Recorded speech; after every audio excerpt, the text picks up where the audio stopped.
I'm Liz, the Chief Mom Officer, and when I'm not busy being the breadwinner of my family of 5, I'm stacking Benjamins.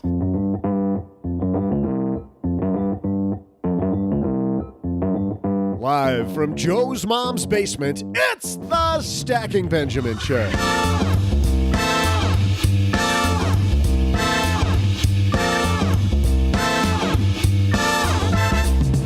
I'm Joe's mom's neighbor, Doug. Good news. Today is the last day of winter, and to get ready for spring, we're marching in like a lion to today's podcast. Help us welcome coach and consultant for Emmy and Academy Award winners, Rydall. In headlines, what are some strategies you should think about when approaching retirement? We'll tackle those. Plus, we're throwing out the Haven Lifeline to a caller, calling out Joe. That's always fun. Answering your letters and saying a final goodbye to snow with one last dose of my amazing trivia. And now, two guys who think spring and immediately get out the baseball gloves. Say it with me now, kids. Joe and O-G.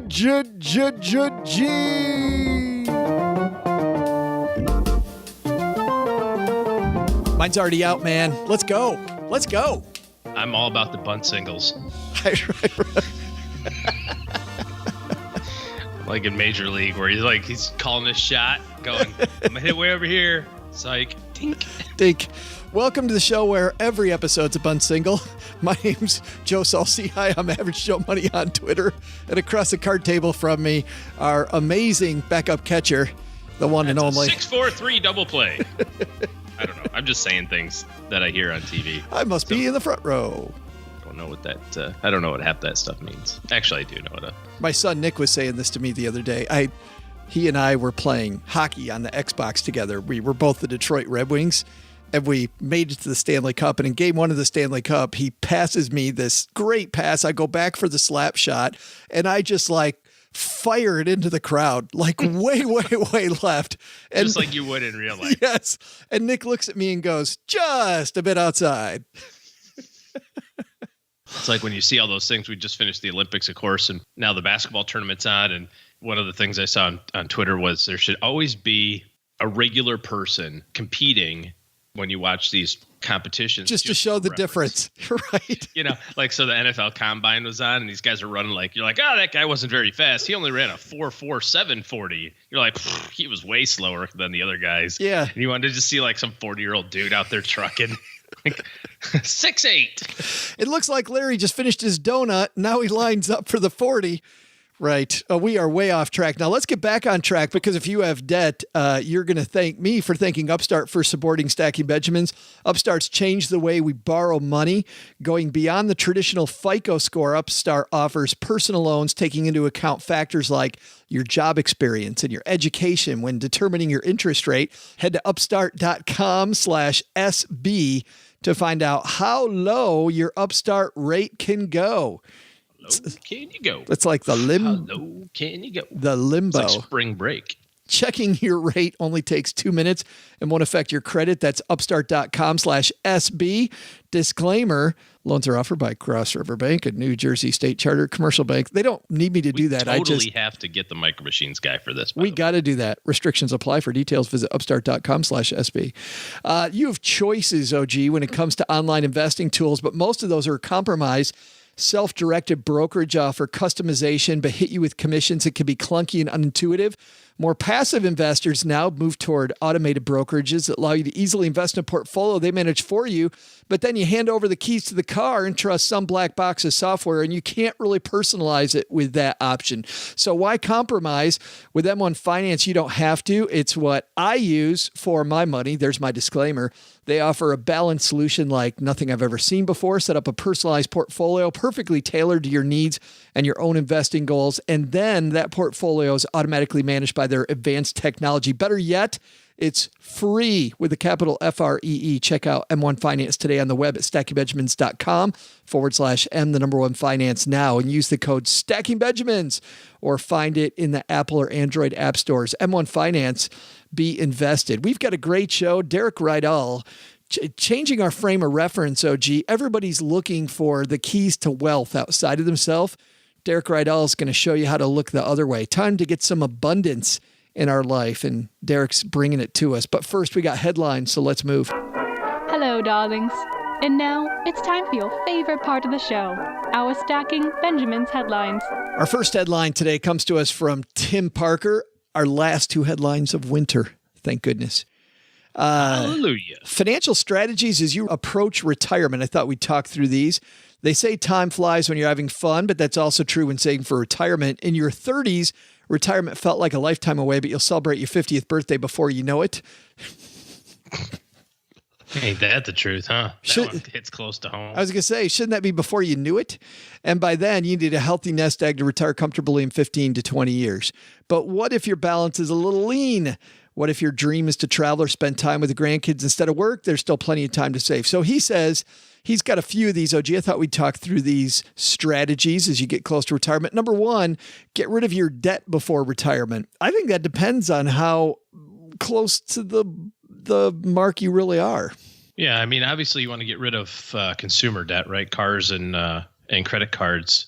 The house, if you can time it out so that you don't have a house payment as you get into retirement, that's certainly going to help quite a bit. But I've known lots of people who have retired with no house payment and no money. Yeah. So you got to that's a trade-off you got to do the math on. But if you can, I'm with him. If you have enough money to live the rest of your life and get rid of that debt, get rid of that debt. Yeah, sure. Of course. Yep. Number two, it says tighten your belt. You have to spend less to gain more. One of the best ways is to downsize. Once again, not a strategy I like unless you really have to.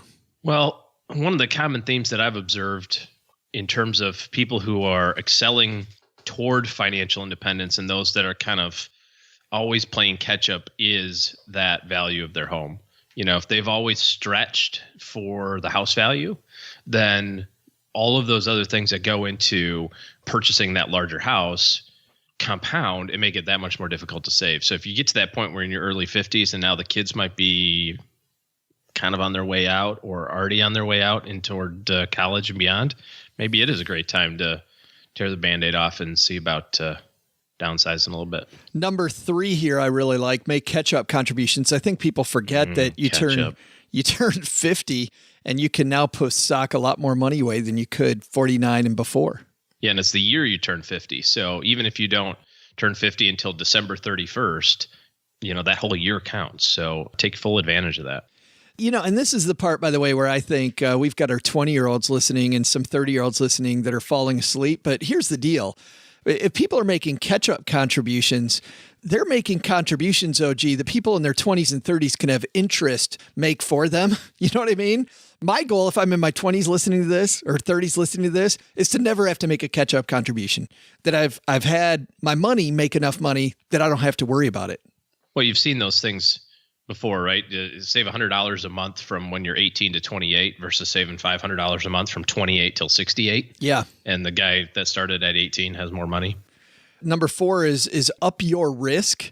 A lot of people up your risk. a lot of say that in my next client meeting. Hey, Joe, up your risk. Yeah, but I mean, I'm preaching to the choir here, but you talk all the time about how people land the airplane quicker than they probably need to. Well, I mean, here's the deal. When it comes to tolerance for volatility, which is what they're talking about here with the terminology of risk, you just have to look at the reality of the time horizon. You know, if you're 50, your time horizon isn't 15 years, it's 50 years.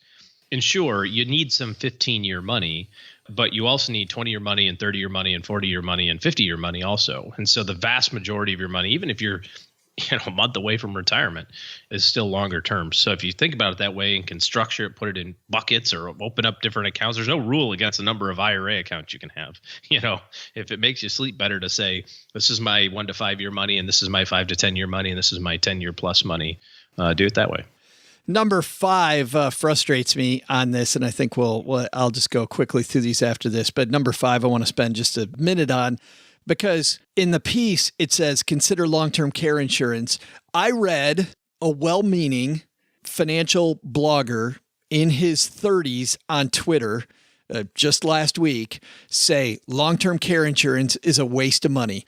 And I can't stand it when people who haven't done the actual math and just, insurance sucks. I want to make sure that I stay away from insurance. Hey, this is just a huge waste of money. Well, you know what? Going into a long-term care facility is a waste of money. Having a nurse come to your house is a waste of money. But how else do you propose that there's no cheap way out of this? And you certainly have to consider, I'm not saying get long-term care, OG, but I'm saying that you need to consider long-term care. You have to have a plan for if it happens, right? So all insurance is based on probability and magnitude. We've seen the studies. What are the chances of a couple age 65, one of them needing assisted care later on life? The answer is 1 in 2. So one of those 2 people will need assisted care. Now that's going to range, right? That might be someone coming to the house every couple of days to make sure grandma takes her pills, or it might be, sitting in a nursing home facility for 6 years. But either way, you've got it. You can't put your head in the sand and say it's just not going to happen, because statistically it's going to. It's so frustrating. And of course, the crusty old man in me was coming out. I'm like, I got to fight this guy online, because everybody wins when you do that, right? Yes. Well, as evidenced by everybody else on Twitter fighting. There's clear winners always. I don't know if you can tell, but no, your idea sucks. No, your idea is the suckiest suck that ever sucked. So I didn't fight that battle, except here on our own. See, you have to plan for it, and you have to acknowledge that it's a real risk. It's no different than saying, I don't need to have car insurance because I'm going to drive really safe. Right. It's like, good analogy. Okay. Number 6, understand Social Security. Number 7, consolidate accounts. I'll link to that on our show notes page at stackingbenjamins.com. Our second piece comes to us from the Wall Street Journal. This one is written by Michael Pollack. Says, if market volatility's back, are you ready? Here's what fund investors can do to prepare for sharp market moves ahead. Have there been sharp market moves? Yeah, maybe. Michael says, as stocks rebounded from a scary February slide, the up and down may be foreshadowing a new, more volatile period for markets. Advisors say there's no reason to abandon a long-term investing strategy because of a bout of turbulence when stocks dropped 10% in 10 trading days in early February. But they also say it's a good time for investors to review how their strategy performed. The process can shed light on how a portfolio might behave in an even deeper downturn. I like that idea, because I think a lot of people, when they see the market go down, they see themselves go down. They don't compare themselves to see, okay, the market goes down. How's my portfolio going to respond in that type of environment? Yeah, if you just look at the headline numbers, right? Stock market down 10% in 10 trading days, and you don't compare that against how your portfolio has done, then you don't have any perspective, right? You don't have the reality of here's what really happened. Statistically, the stock market has ups and downs to the tune of about 14.5% a year. So a 10% decline is, although as unnerving as it was in 10 trading days, is kind of normal. I like this, but halfway down the piece, it says, understand the downside of downside protection. I think a lot of people go, ooh, I've got exchange traded funds, so I can put stop losses on my stuff, which I sometimes like if you're the right type of investor, but every downside protection, OG, has big problems affiliated with it.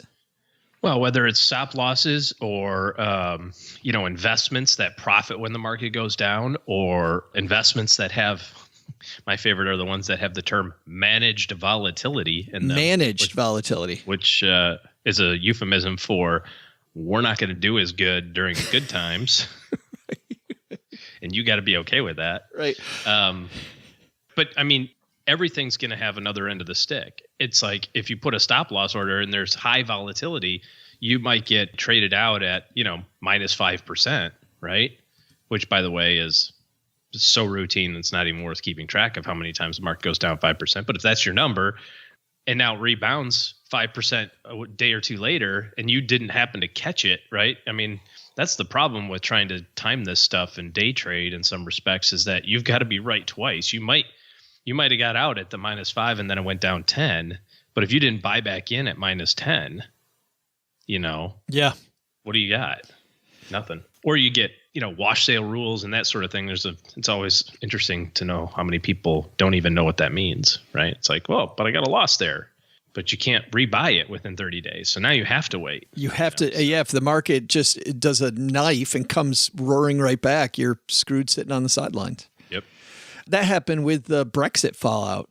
Not that glorious. long ago. Prepare to bargain shop is the next issue here. Do you like that one? Trying to accelerate during the downturn? It's not timing. It's just taking advantage of opportunities, right? And it's certainly not trying to call the bottom. But for example, for us, it made a lot of sense for people that were considering doing their IRA contributions or Roth contributions for the year. January was so hot. It was, everything was going up, your dollar cost averaging, everything's great. And then all of a sudden, boom, you're down 10%. It's like, oh, well, I don't know if it's going to be down 20% tomorrow, but it's down 10 right now. It's already on sale. Maybe we'll just put all the contributions in today and just be done with it.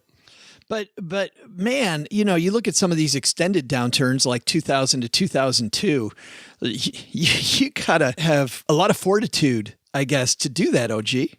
Well, in terms of purchasing when it's down, you mean? Yeah, in terms of going, because at some point you start thinking that famous quote, "Am I throwing good money after bad?" Right? Or the and I the call worst it one ever, right? The this time is different. Right. This is the one that the market never comes back from. It is absolutely done for good this time, and I just wasted all my cash.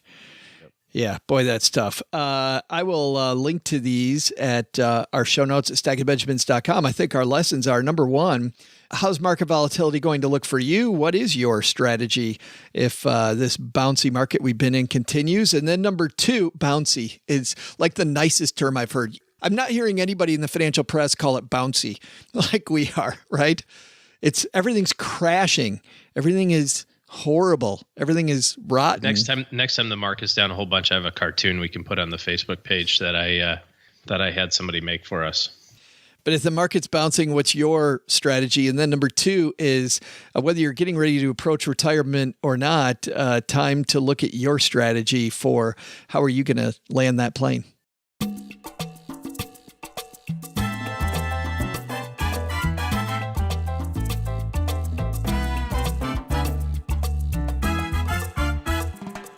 So excited to have this guy with us. Derek Rydall is a prominent life coach and consultant for Emmy and Academy Award winners, Fortune 500 executives, and revolutionary leaders in business, spirituality, and the healing arts.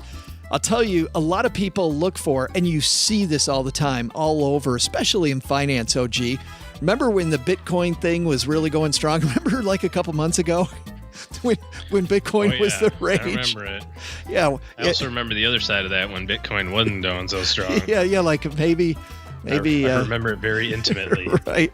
Maybe since then, everybody's looking for the next hot thing, and they're looking outside of themselves. And Derek Rydall, I think, has an important message that maybe that abundance you're looking for, all those riches you're looking for, maybe you're looking in the wrong place. And he'll explain what I mean. Derek Rydall coming down to the basement.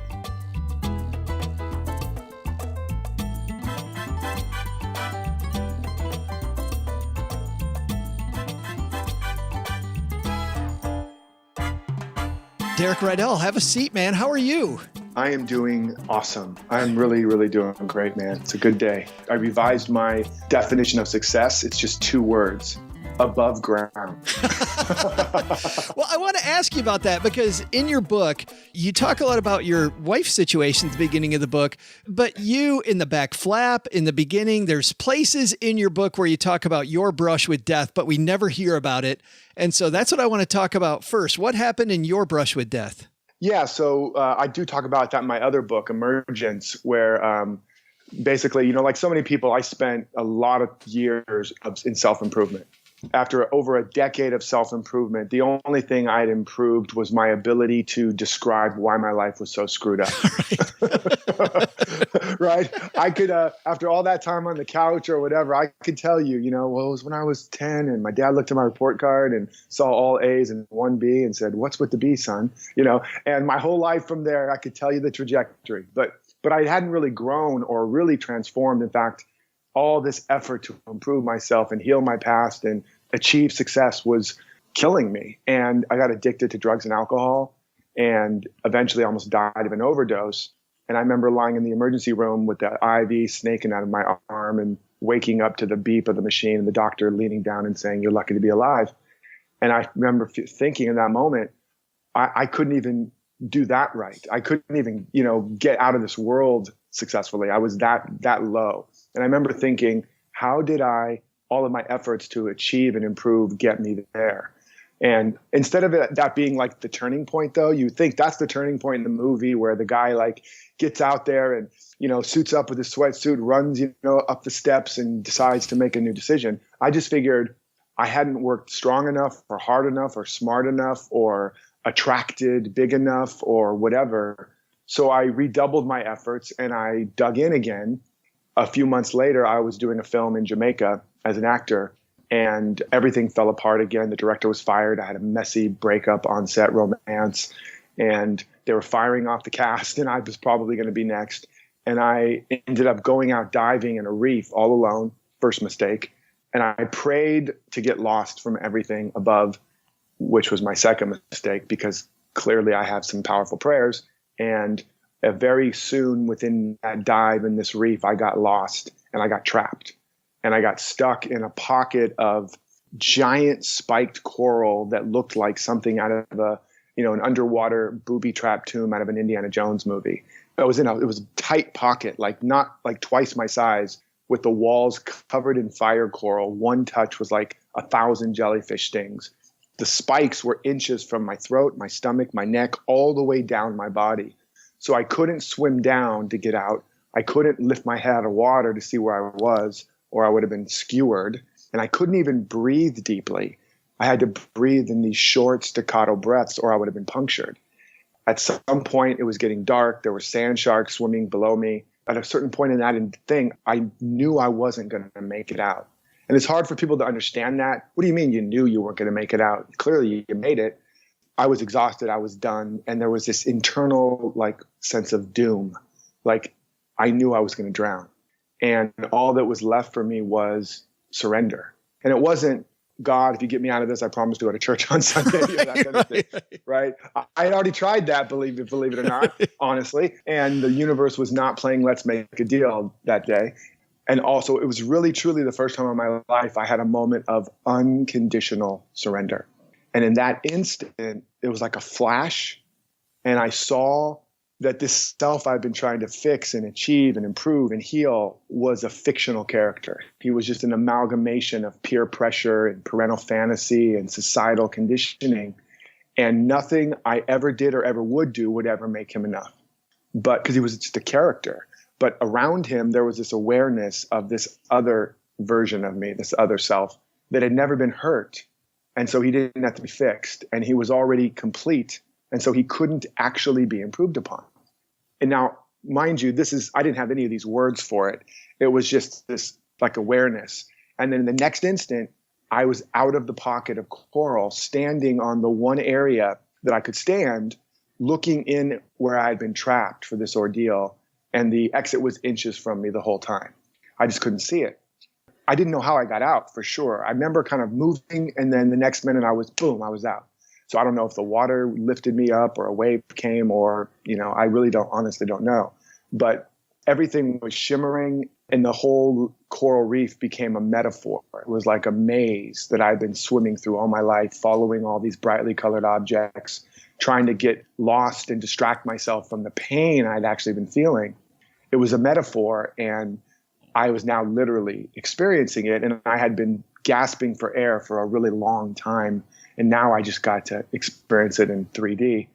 But I got out of there and something had so radically shifted in me. Humpty Dumpty had fallen off the wall and I couldn't put it back together again. And so I couldn't go back. The guy that swam out of that reef was not the guy that swam in. But I didn't know what the guy that swam out was anymore. I didn't know who I was anymore. My point of view had shifted so dramatically. That self-indulgent actor was not the same guy. Now I was just a self-indulgent, confused person. And I ended up trying to become a monk. That didn't go so well.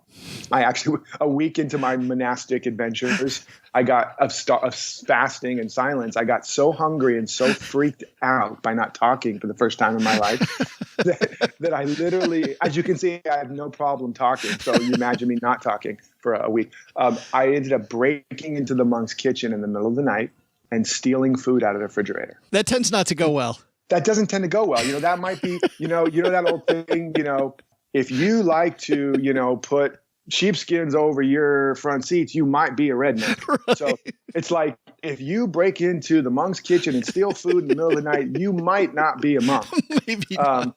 You know, you might be, I don't know, you might be a redneck. I don't know, you might be certainly not for that life. And so I ended up leaving the monastery, and eventually I did learn to be silent and to fast and do all those techniques and do it for long periods, but I wasn't supposed to be in a monastery, and I cloistered myself in my apartment instead and went on this inner journey for the next few years. And that's when I really started to understand what had happened to me.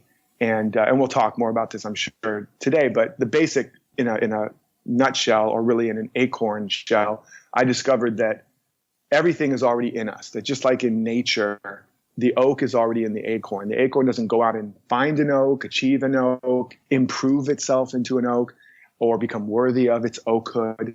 When the conditions in the soil are in harmony or in integrity or congruent with the pattern already in the seed, its potential naturally emerges. So this is how all of nature is. It's emergent. And then I realized scientifically, quantum physics-wise, same thing. Everything is emerging out of the quantum field. Or you look at the Big Bang, there was nothing, and then everything emerged. And so I realized life is emergent, and that all of my efforts to go get it, achieve it, attract it, make it happen, was creating most of the resistance to a process that was trying to happen naturally. In fact, most of my efforts were creating the opposite conditions. They were taking me out of integrity with who I really was, if that makes sense. So when I began to apply what was coming through and what I was seeing, just bring myself and my life into harmony with this seed that was already planted in me. First, I had to discover what that seed was. I noticed things began to blossom. Things began to unfold without struggle, without effort, and often better than I had imagined. And I went from being broke and literally broken, living in a one-room apartment, eating 19-cent boxes of mac and cheese, which the good news, and there's always a silver lining, I got really, really good at mac and cheese. Right? It's like Forrest Gump, Bubba Gump, it's like Cajun mac and cheese, popcorn mac and cheese. I could do it all. And I impressed a few girls with my mac and cheese. That's all I'm saying. Mad skills, right? Right. So there's good in everything. That's all I'm saying. That's the message here. But ultimately, I went on from that to, my life just unfolding and exploding and, traveling the world and $1 million homes and building a 7-figure business and all these things I've been struggling for. Not that there wasn't challenge, plenty of challenge and growth, but there was now a natural way I was beginning to discover, oh, this is how we're supposed to grow and unfold. And my life just continued to progress and ascend from there. Versus before, it was like I had been trying to dig myself out of a hole. And the more I dug, the deeper in the hole I got. Yeah. So, I feel this. No, absolutely. I feel this all around me, Derek. It feels like, your book's about abundance. And as you know, a lot of people don't feel that abundance. And I even feel like with our podcast, we talk about 8 different topics on every show. And I have to decide on a title for each show, right? And depending on how clickbaity the title is for each of our episodes, like some of the more clickbait, and I don't mean for them to be clickbaity. They have these sexier titles than others. Like you can feel this thing where people are looking for this magic that I'm never going to be able to provide them. Somebody else isn't going to be able to provide them, but we're all looking externally for this shortcut to abundance that just isn't there. Yes, exactly, man. I mean, you just said, and I just got chills because you really just said in a nutshell, again, in an acorn shell or whatever, you just said what I call the great reversal, which is, we've been conditioned and taught that we showed up here as empty shells and we have to go out and find what belongs in our shell and then get it. And then we'll be enough, good enough, and feel safe enough and worthy enough or whatever. And we've been conditioned that the source of whatever it is we want and need is out there somewhere. And it's exactly the opposite of that. I mean, exactly the opposite. Not only is the source of what we need not out there, it's not out there at all. And that doesn't mean it doesn't show up. Things don't show up in our lives. But even if it comes from someone, it's actually coming from us, but it's coming through them as a channel. And I talk about that more in the book. But all the great philosophers, the more mystical or enlightened period of philosophers, or the great at the essence of the great religious teachings, not the dogma and the doctrine and all of that and cultural idioms and things that we don't even understand. But at essence, they're all saying one fundamental thing. Everything you need is already in you. You didn't come to this world to get anything. You came to this world to give something, to let something, to release something. Which is so powerful and so much more fun, I think. Oh, yeah. Once you get, well, it's like the thing, the truth will set you free, but at first it'll piss you off. Right.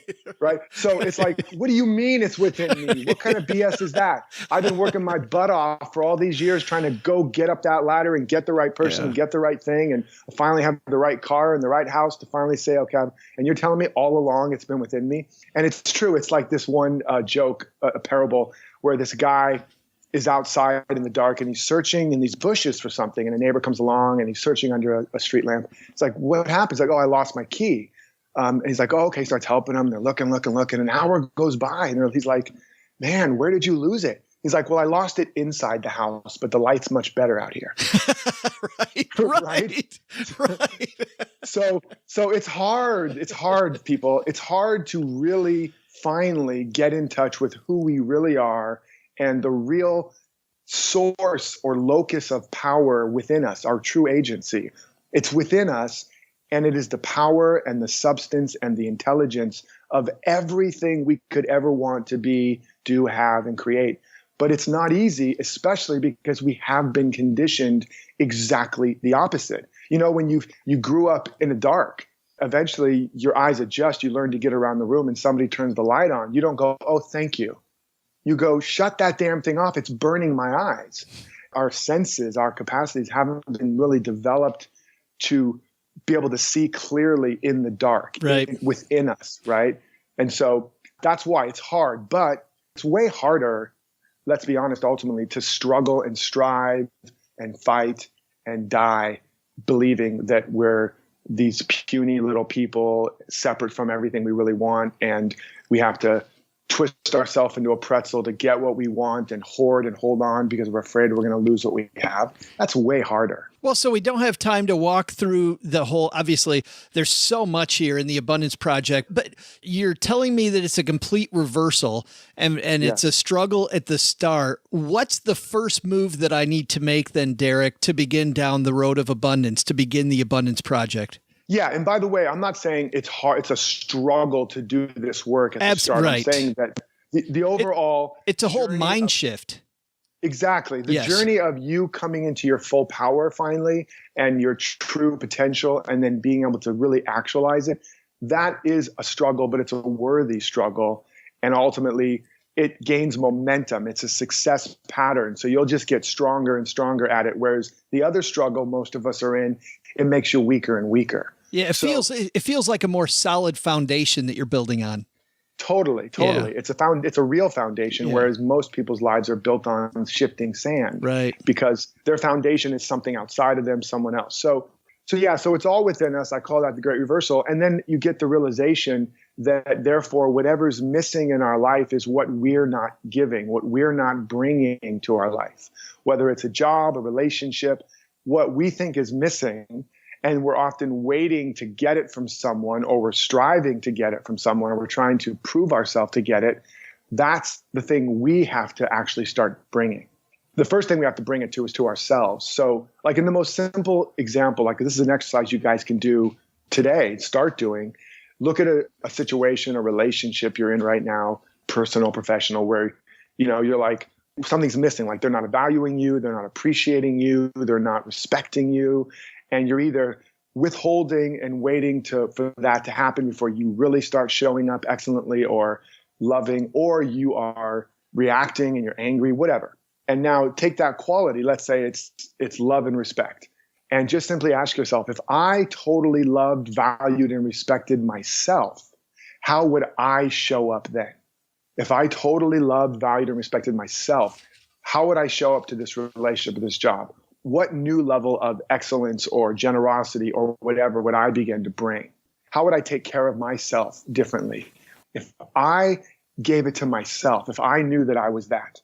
And if you really sincerely ask that question, what you'll discover is that you start activating this new level of power within you, this new level of freedom within you and fulfillment. And it starts to change your environment, and ultimately you grow out of limited environments, or the environment will rise to start meeting you at that new level. And so whatever you're waiting for, you're actually waiting with, and you're weighing it down. And that's why this is also, I like to say, it's the great weight loss program. But there's another whole aspect of this that I know our listeners are asking, which is a huge question. What does this have to do with money? Absolutely. It's a great question. The first thing, if we can talk a little bit about it and really unpack the story of money, because I want you guys to understand money is just a story, first of all. And money is just a symbol of wealth. It is not wealth. You know, if you think that dollar bill is wealth, actual wealth, meanwhile, while you're sleeping and the government is printing more dollars, that dollar just became worth less. Or that thing you get every week that you call your salary, which you think means money, has nothing, the word salary has nothing to do with money.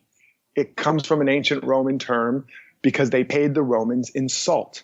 And so they paid them in salt, so they called it salary, as in saliva, as in that's the root of the word salary. Yeah. You think currency, the thing you have in your bank or that you pay or that circulates, has to do with money. Has nothing to do with money.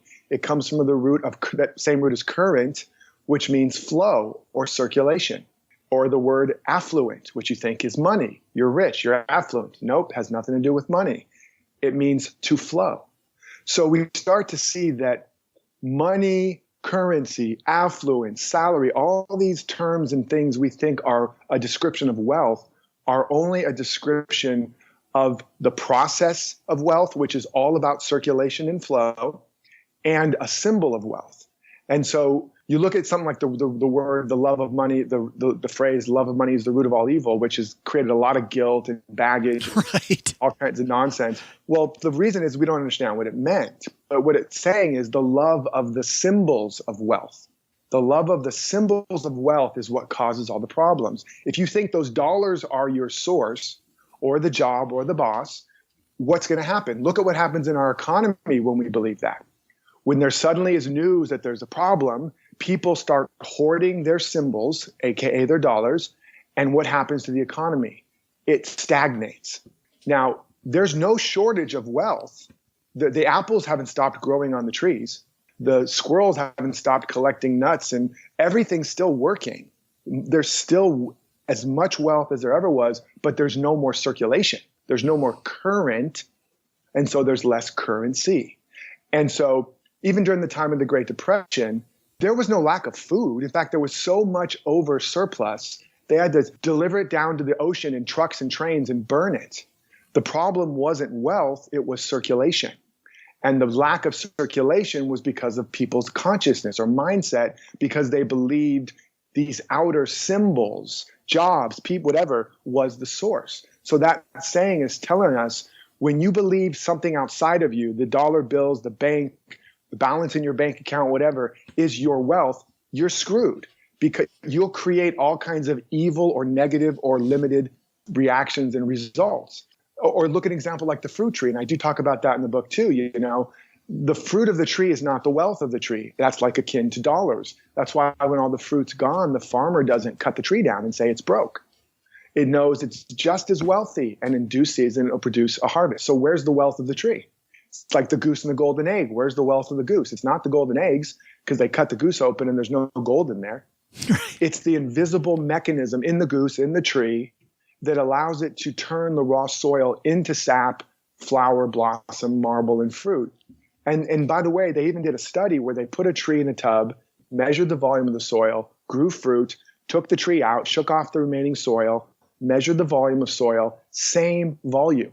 So the tree hadn't even taken and used up the dirt to deliver the fruit. It's producing it out of this invisible something that actually we don't really understand. But I will tell you, it's the same in something that all of creation happened in the Big Bang. There was nothing, and then there was everything. So we are wealth creating machines. We are literally wealth creating power plants. Meaning, what is a power plant? It doesn't receive the energy from the world. It doesn't even have it necessarily. It generates it. And in fact, the word human comes from a Sanskrit term, ancient Sanskrit, MN for man, that means the dispenser of divine gifts. So that's what we are. We are literally these wealth power plants, these wealth machines.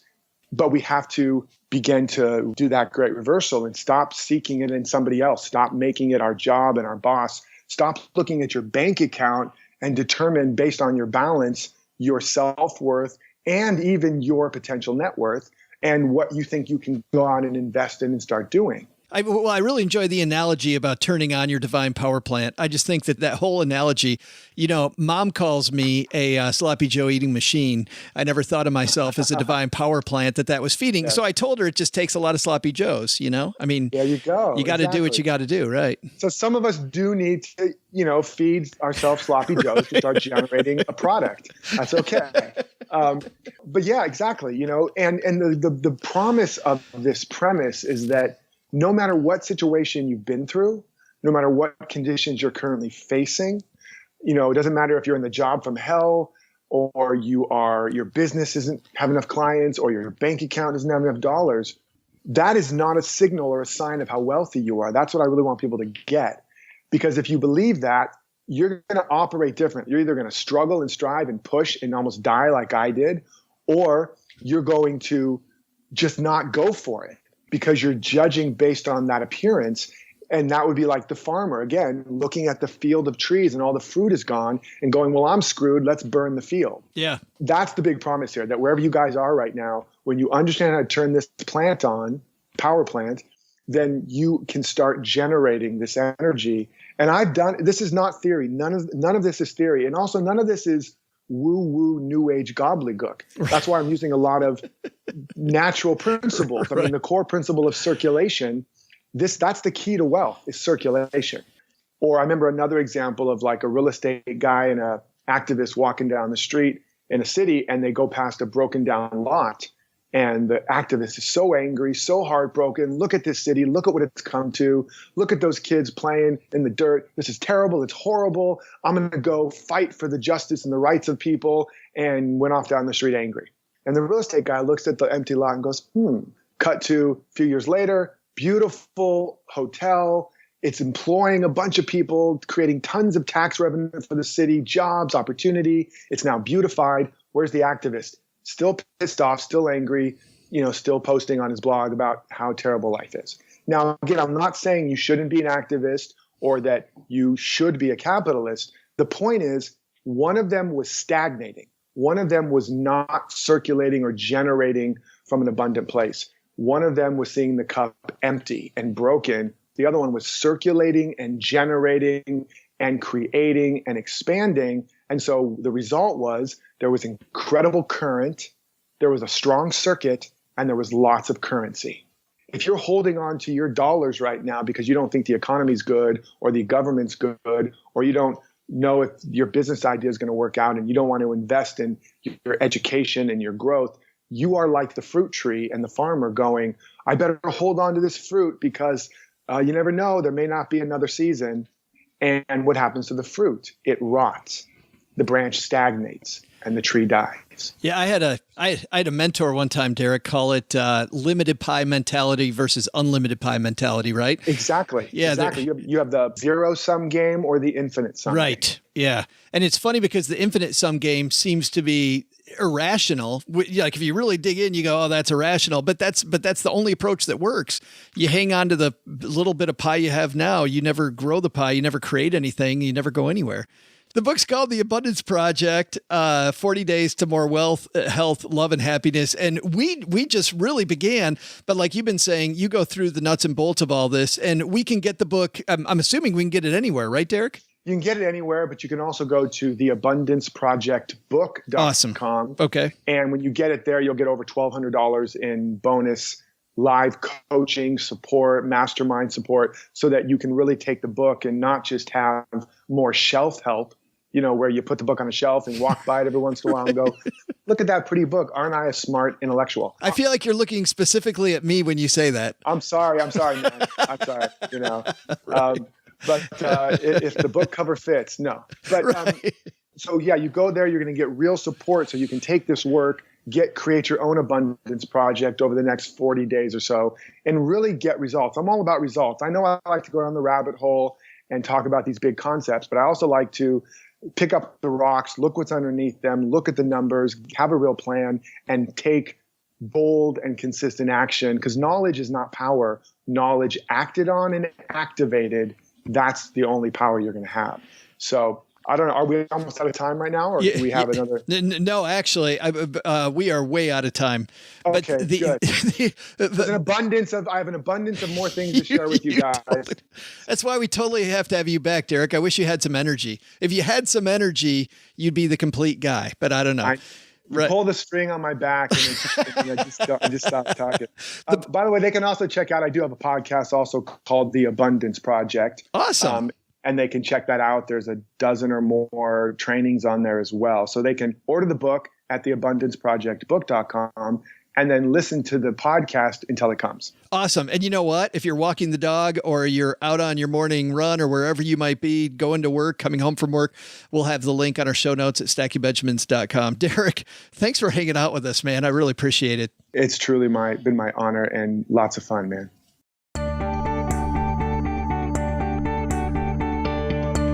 Hey there, trivia nerds. I'm Joe's mom's neighbor, Doug, and boy, oh boy, I am so ready for spring, aren't you? I cut my pants into shorts, made my new tinfoil sun reflector, dusted off the Chase Lounge from the attic, and I'm headed to the neighborhood pool in my new American flag designed swim trunks as soon as I'm finished with today's trivia. So let's get to it, shall we? Here's today's question. We all know that most tornadoes occur in the spring, but here's a better question. Which season is known for the fewest tornadoes? I'll have the answer as soon as I go sneak sunscreen out of Joe's mom's picnic basket.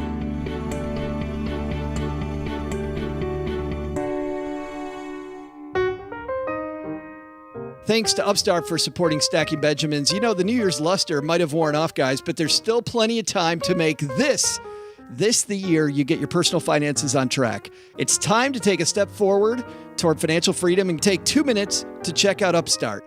Quick and easy, Upstart's rate check is free. Checking has no effect on your credit score, and you can receive your money as soon as the very next business day upon approval. It's funny. We've had so many people on the show. I'm thinking of Eddie Lamb was one of those people who knows a lot about money, has what he thought was a great reliability toward paying off loans, and yet denied during the process.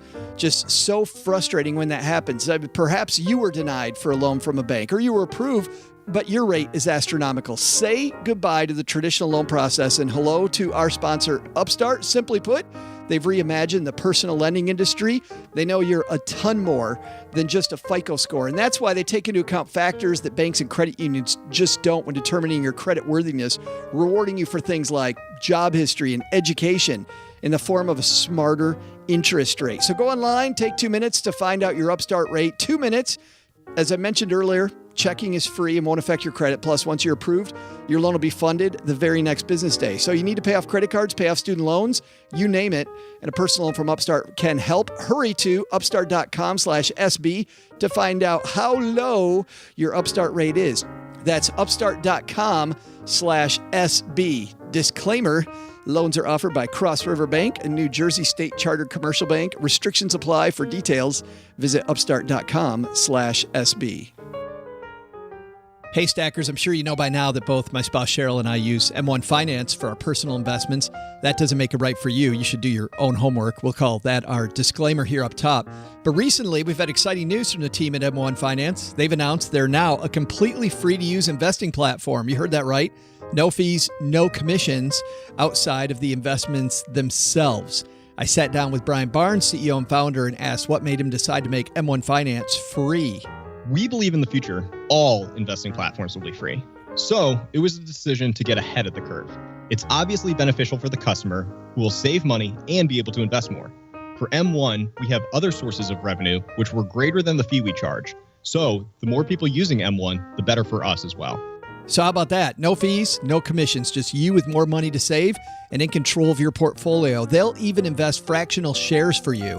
You take the wheel or have them invest in a professionally managed approach like some of the robo companies out there. It takes only a minute to sign up.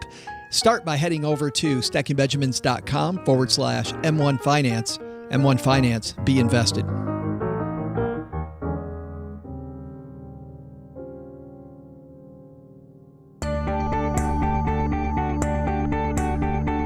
Hey, trivia fans, I'm Joe's mom's neighbor, Doug, and Joe's mom is also excited about summer. She told me I should just go ahead and rip the sleeves off my shirts for a better tan like she has.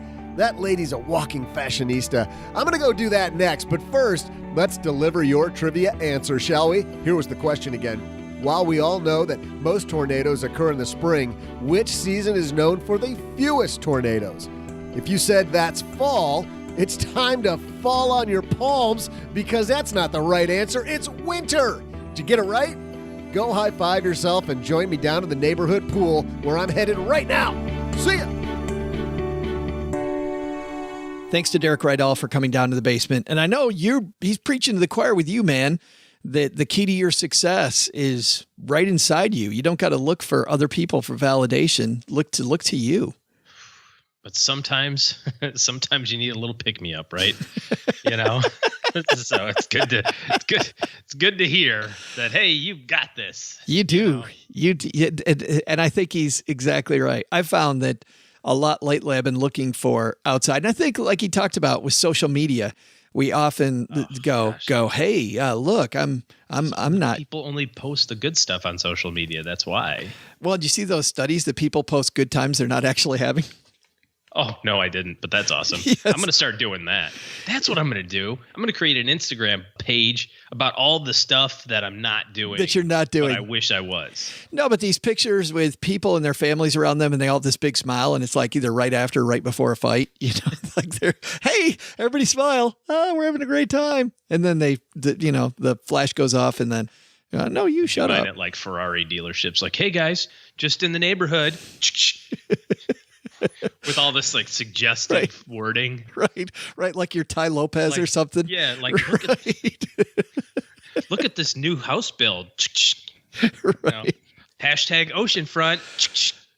Hey, let's throw out the Haven Lifeline, OG, and tackle some of life's, or rather life insurance's most important questions. Our friends at Haven Life Insurance Agency, they've been disrupting the life insurance industry by focusing on what you value most. I think it's called the life insurance industry. But nothing like slurring my insurance.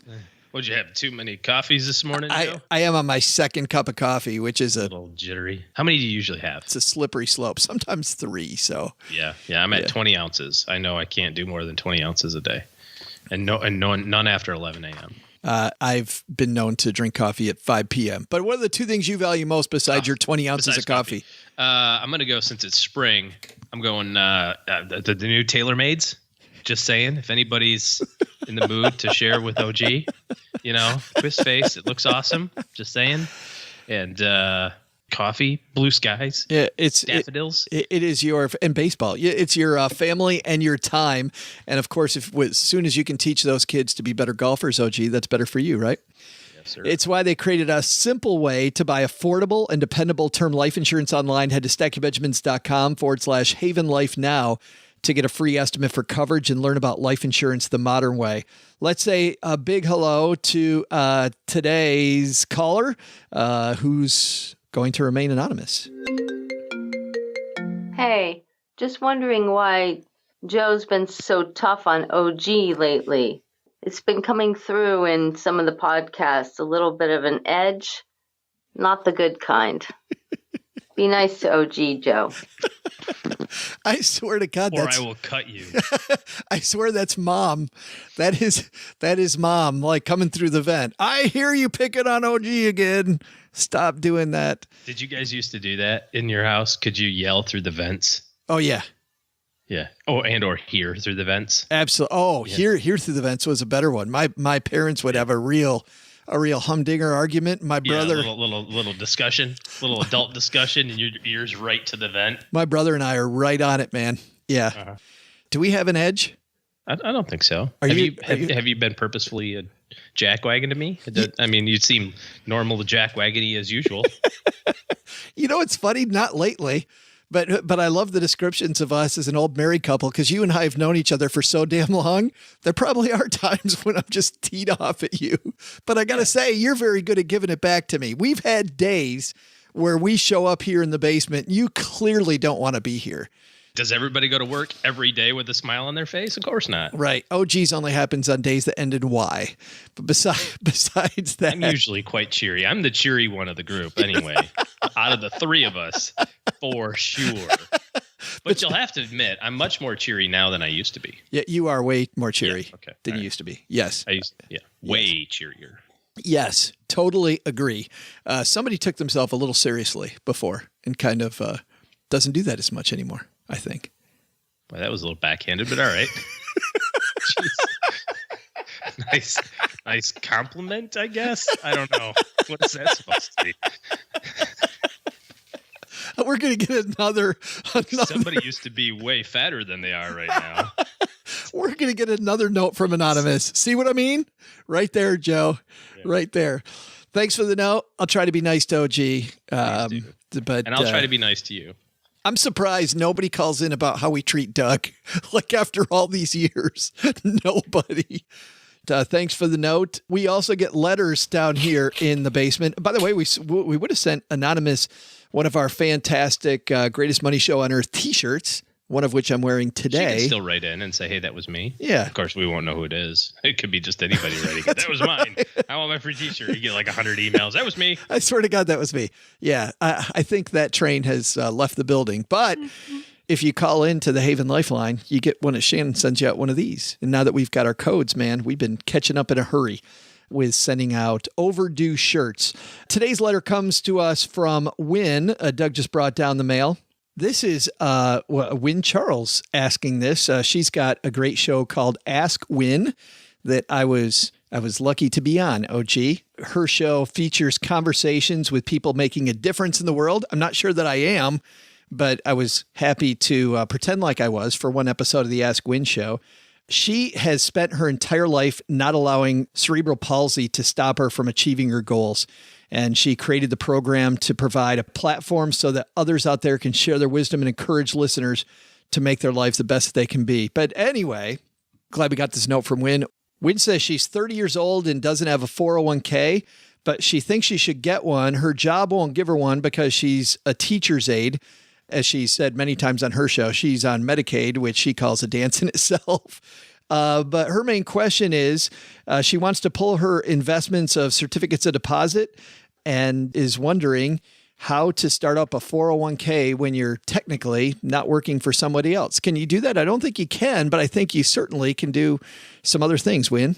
So you can't start up your 401k at work if they're not going to allow you to do it.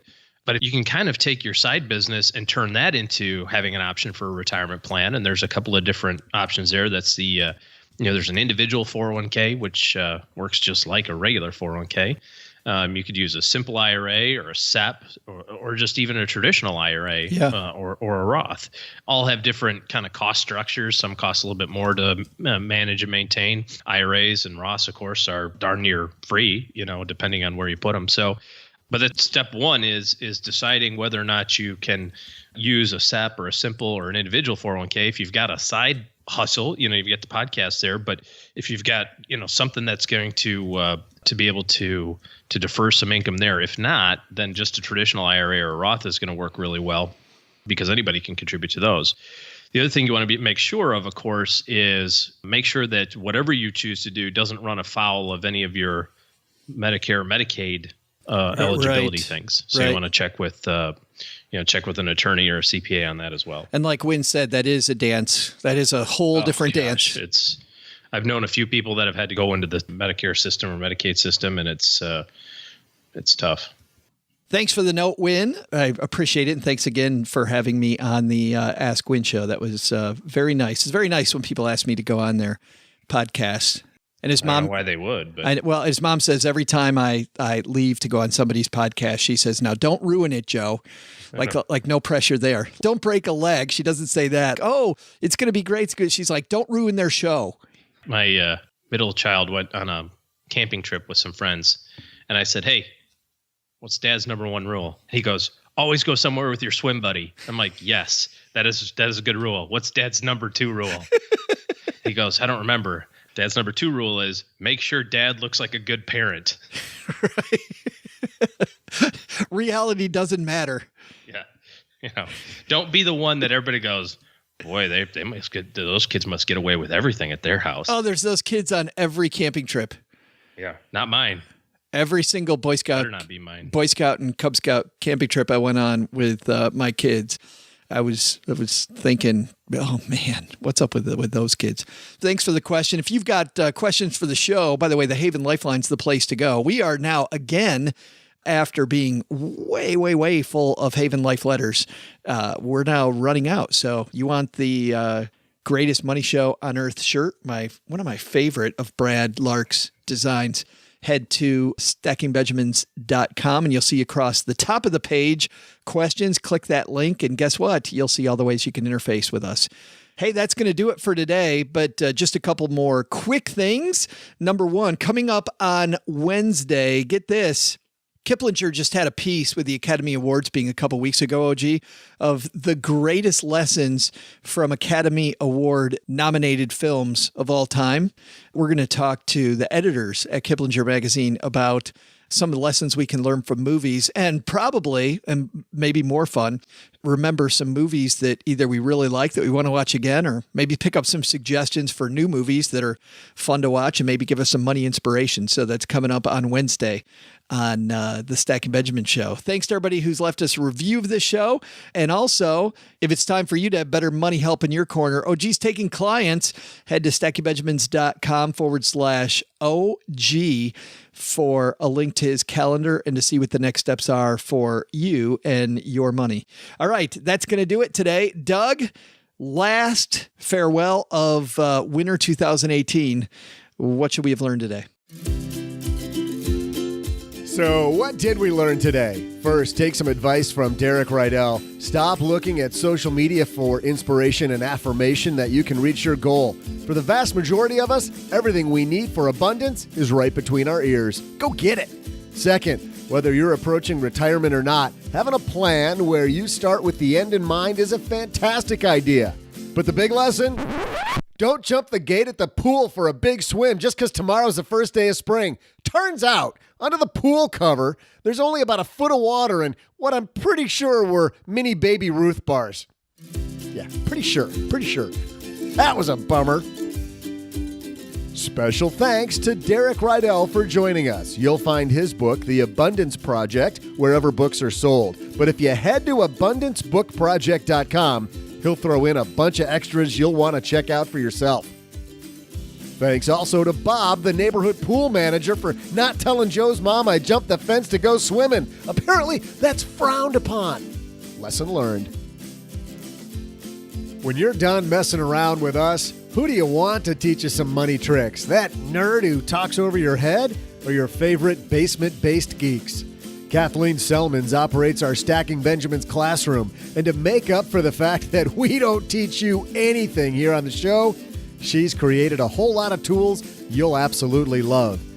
Head to learn.stackingbenjamins.com for details. And use coupon code DougRocks for 10% off. Yeah, you're welcome. This show was created by Joe Saul-Sehy, produced by Richie Rutter-Reese, and engineered by the amazing Steve Stewart. Online, visit us on Twitter at @SBenjaminsCast or on our Facebook page. Shannon Cowan is our community manager and social media guru.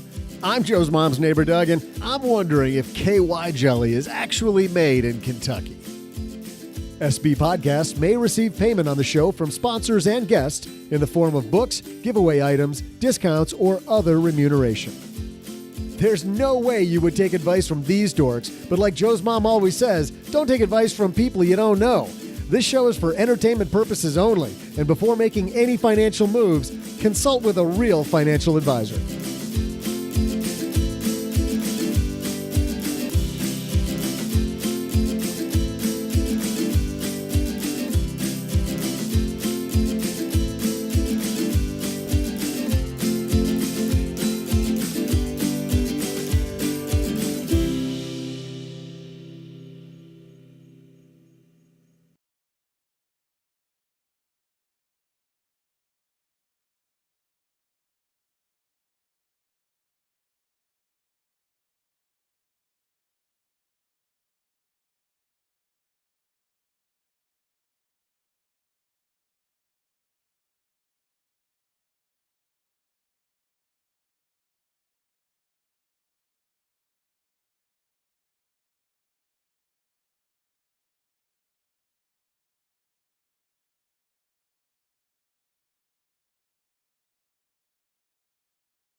Well, I missed this film until just before the Academy Awards a couple weeks ago, and I literally had to pause it, and I'm saying that phrase correctly, had to pause it just before the awards started so I could see which of the films that, because as you know, I've seen most of them, were actually the winners, but I have 40 minutes to go, and then I watched it as soon as the Academy Awards were over.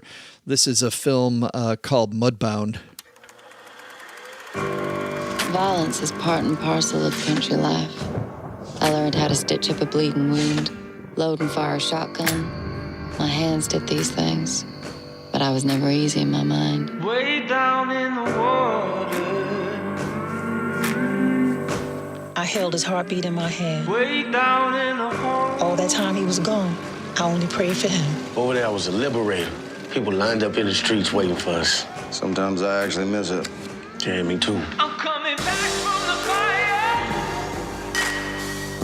You the one always talking about our own and our own parcel, the only way to get up from under their foot. Crawling back from the sky. I don't want you working for them. I won't be working for them. I'll be working for us. Coming back from the fire. And I'm Went off to fight for my country to come back and find it hadn't changed a bit. I don't know what they let you do over there, but you in Mississippi now. You use the back door. boy, you found trouble. Jamie saw in a different way. And when his eyes were on me, I felt like I was no longer invisible. I seen you sniffing after him. Maybe Henry is too thick to notice, but I ain't. You better open your eyes, big brother. You're so busy worrying about yourself and your farm, you can't even see your own wife is miserable. This movie is an indie movie through and through. It was brought to the screen by Netflix. Stars a bunch of people who you've seen before. It's funny. It's one of those movies that most of the stars in it, you're like, oh, yeah, I know that guy. Yeah, I know that guy. Yet when I tell you the names, most of them you won't know. Jason Clarke stars in this movie. He's played good guys and bad guys in about 5 billion movies that you've seen. I'll give you a few of them, OG, because I'm sure you've seen something that Jason... Now, the name Jason Clarke, does that ring a bell? Nope. He was in Winchester that just came out. He was in Dawn of Planet of the Apes. He was in Zero Dark 30, in Everest, Terminator Genesis, White House Down, The Great Gatsby, Wall Street, Money Never Sleeps, and more. Also starring Jason Mitchell, Garrett Hedlund. Carey Mulligan is in this movie. You know her, but I think the big name that a lot of people know, she was nominated for Best Supporting Actress and also wrote one of the nominees for Best Song. Mary J. Blige plays in this film. This story is a story of two families. One family is white, one family who's black in Mississippi around the time of World War II. Both of them have a son that goes off to World War II where they're seen as liberators. And of course, they come back to the Old South and people treated people of a different race a little differently then when they got home. And yet the two guys who were in World War II together had this special bond, and the movie kind of revolves around that and around the events that happen around that. I won't give away anything that happens in the movie, but like a lot of dramas, it's historical, it's frustrating, and it's pretty gripping. So it's a long movie, and because it's so painful from the beginning to the end, it just the term mudbound really is a double entendre, that these families are going through the mud together. Sure, there's a lot of mud on these farms in Mississippi, but they're going through the mud together, and really it's a great ride. It was a dark ride, not as dark as Moonlight last year. Like Moonlight's the kind of movie that wins the Academy Award that I go, yeah, I'm not sure whether that movie's made for the average moviegoer. Certainly a great film, but not the kind of movie, OG, that I can recommend to a wide audience, just because it's so dark and it's so painful. And this movie, I think, made for a much wider audience. So Mudbound, thumb up, qualified thumb up, but cool. Certainly something I think that a lot of people would like. All right. I think that's going to do it for today. Sounds good, man. Yeah. Thanks a ton for listening, everybody. We'll see. Dude, you crack me up. So we should talk about what's been going on the whole time here before we go. So OG just got a new Peloton bike. And I've sat here watching you grimace every time you move. Every time you move a muscle, I watch you grimace. No, I'm all right. I'm all right. You are clearly not all right. All right, I gotta go. All right, later.